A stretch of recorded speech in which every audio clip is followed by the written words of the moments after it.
नमस्कार। आज हम एक्ने के बारे में बात करेंगे। पिंपल्स, एक्ने, मुहासे जो एक टीनेज प्रॉब्लम भी है और आजकल हम देख रहे हैं काफी एज मतलब 30 to 40 एज में भी अभी काफी कॉमनली देखने को मिलता है। तो एक्ने अगर बार बार हो रहे हैं तो उसके क्या कारण है और उसको हम कैसे ठीक कर सकते हैं, ये आज उसके बारे में हम डिस्कस करेंगे। तो एक्ने क्या होता है, ये घर पर क्या केयर करें और कब डॉक्टर को दिखाना जरूरी है, इसके बारे में ही थोड़ा आज हम बात करेंगे। तो जनरली क्या होता है, जैसे मैंने कहा, एक्ने कॉमनली टीनेज प्रॉब्लम होता है। जनरली 13 से 20 साल की उम्र में ज्यादा देखने को मिलता है, पर कोई भी एज में हो सकता है, चाहे 30 एज हो, 40 एज हो, कोई भी एज लिमिट नहीं है, एक्ने कभी भी हो सके। जब स्किन के पोर्स, ऑयल, डेड स्किन और बैक्टीरिया से ब्लॉक हो जाते हैं तब पिंपल्स बनते हैं। अब एक्ने के अलग अलग टाइप्स होते हैं, जैसे white heads, black heads, red bumps जैसे रेड पिंपल्स होते हैं जिसको हम एक्ने कहते हैं, पेनफुल सिस्टिक एक्ने होते हैं, और एक होता है एक्ने मार्क्स और स्कार्स।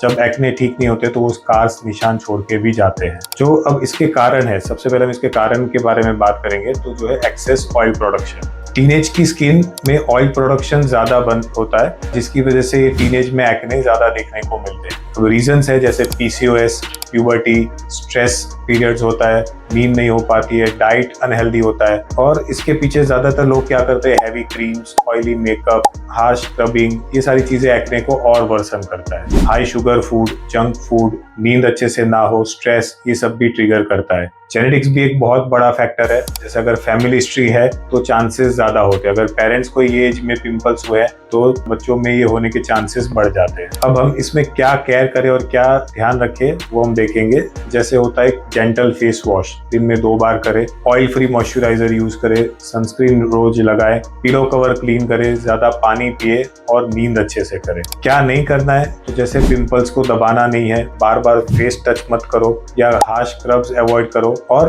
कोई भी घरेलू नुस्खे बिना डॉक्टर की एडवाइस के या सोशल मीडिया की एडवाइस फॉलो ना करें। गलत ट्रीटमेंट से परमानेंट स्कार्स बन जाते हैं फेस पे, और स्कार्स का ट्रीटमेंट उतना ही मुश्किल होता है। अब एक्ने की ट्रीटमेंट जो है उसकी सीवियरिटी के ऊपर डिपेंड करता है। जैसे कि अगर माइल्ड एक्ने है तो simple face wash, acne creams आते हैं, सनस्क्रीन, उससे ही कवर हो जाता है। मॉडरेट एक्ने है तो हम ओरल मेडिकेशन या क्रीम, फेस वॉश से कंट्रोल कर सकते हैं। और सीवियर एक्ने है जो काफी हद तक नोड्यूलर सिस्टिक एक्ने या बार बार रिपीट हो रहे एक्ने, उसमें isotretinoin peels, acne scar laser treatments, ये सब ट्रीटमेंट भी हम प्लान कर सके हैं। तो जब एक्ने पेनफुल हो, पस बनने लगे, बार बार रिपीट हो रहे हैं, एक्ने मार्क्स छोड़ के जा रहे हैं और कोई क्रीम या फेस वॉश से फर्क नहीं पड़ रहा है, तो डेफिनेटली डर्मेटोलॉजिस्ट को दिखाएं। तो ध्यान रखें, एक्ने एक बहुत कॉमन चीज है, लेकिन इसका ट्रीटमेंट भी उतना ही इम्पोर्टेंट है, क्योंकि अगर अर्ली ट्रीटमेंट करते हैं तो स्कार्स निशान नहीं रहते, वरना ये परमानेंट फेस की स्किन को डैमेज कर सकता है, परमानेंट स्कार्स छोड़ सकता है। और इसीलिए ऐसी ट्रीटमेंट या एडवाइस के लिए आप हमें संपर्क कर सकते हैं।